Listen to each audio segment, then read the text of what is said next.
विवाह में अष्टकूट मिलान भाग 2। वश्यकूट क्या है? क्या पति पत्नी एक दूसरे को नियंत्रित करते हैं?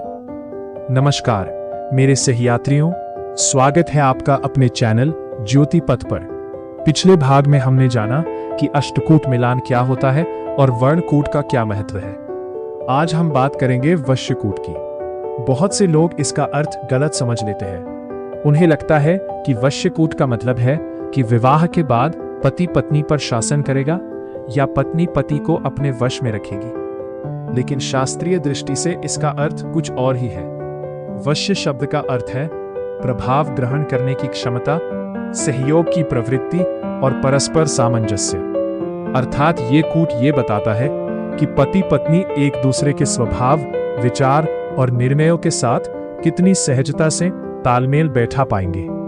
अष्टकूट मिलान में वश्यकूट के कुल 2 गुण निर्धारित हैं। अब प्रश्न उठता है कि इसकी गणना कैसे होती है। ज्योतिष में 12 राशियों को उनके स्वभाव के आधार पर 5 वर्गों में बांटा गया है। पहला वर्ग है चतुष्पद। इसमें वे राशियां आती हैं जिनका स्वभाव स्थिर और व्यवहारिक माना जाता है, जैसे मेष, वृषभ तथा धनु और मकर के कुछ अंश। दूसरा वर्ग है मानव या द्विपद। इसमें मिथुन, कन्या, तुला, कुंभ तथा धनु का एक भाग माना जाता है। ये राशियां बुद्धि, तर्क और सामाजिक व्यवहार से जुड़ी होती हैं। तीसरा वर्ग है जलचर। कर्क, मीन तथा मकर का एक भाग इस वर्ग में आते हैं। इनका स्वभाव भावनात्मक और संवेदनशील माना जाता है। चौथा वर्ग है वनचर। इसमें मुख्य रूप से सिंह राशि आती है, जो नेतृत्व, आत्मविश्वास और स्वतंत्रता का प्रतीक मानी जाती है। पांचवा वर्ग है कीट। इस वर्ग में वृश्चिक राशि आती है, जिसका स्वभाव गूढ़, रहस्यमय और दृढ़ माना जाता है। अब इन वर्गों के बीच प्राकृतिक आकर्षण और अनुकूलता के आधार पर गुण दिए जाते हैं।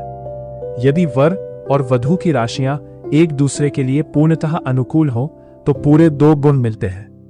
यदि अनुकूलता आंशिक हो तो 1 गुण मिलता है, और यदि दोनों के स्वभाव में विरोध अधिक हो तो 0 गुण प्राप्त होते हैं। लेकिन यहाँ एक बात अवश्य समझनी चाहिए। वश्यकूट का अर्थ किसी व्यक्ति का दूसरे पर अधिकार या प्रभुत्व नहीं है। ये केवल ये दर्शाता है कि दोनों के बीच स्वाभाविक सामंजस्य कितना रहेगा। आज के समय में कई सफल दंपतियों की कुंडलियों में वश्यकूट के पूरे गुण नहीं होते, फिर भी उनका वैवाहिक जीवन सुखी होता है। क्यों? क्योंकि विवाह की सफलता केवल एक कूट पर निर्भर नहीं करती। सप्तम भाव, सप्तमेश, शुक्र, गुरु, चंद्रमा, नवांश कुंडली और ग्रहों की दशाएं भी उतनी ही महत्वपूर्ण होती है। इसलिए किसी एक कूट के कम अंक देखकर घबराना उचित नहीं है। अगले भाग में हम जानेंगे ताराकूट के बारे में। ताराकूट क्या है, नक्षत्रों के आधार पर इसकी गणना कैसे होती है और इसका स्वास्थ्य, आयु तथा दाम्पत्य जीवन से क्या संबंध माना गया है। इन सभी प्रश्नों के उत्तर हम अगले भाग में विस्तार से समझेंगे। यदि यह जानकारी आपको उपयोगी लगी हो तो वीडियो को लाइक करें, अपने प्रश्न कमेंट में लिखें और ऐसे ही प्रामाणिक ज्योतिषीय ज्ञान के लिए ज्योति पथ से जुड़े रहिए।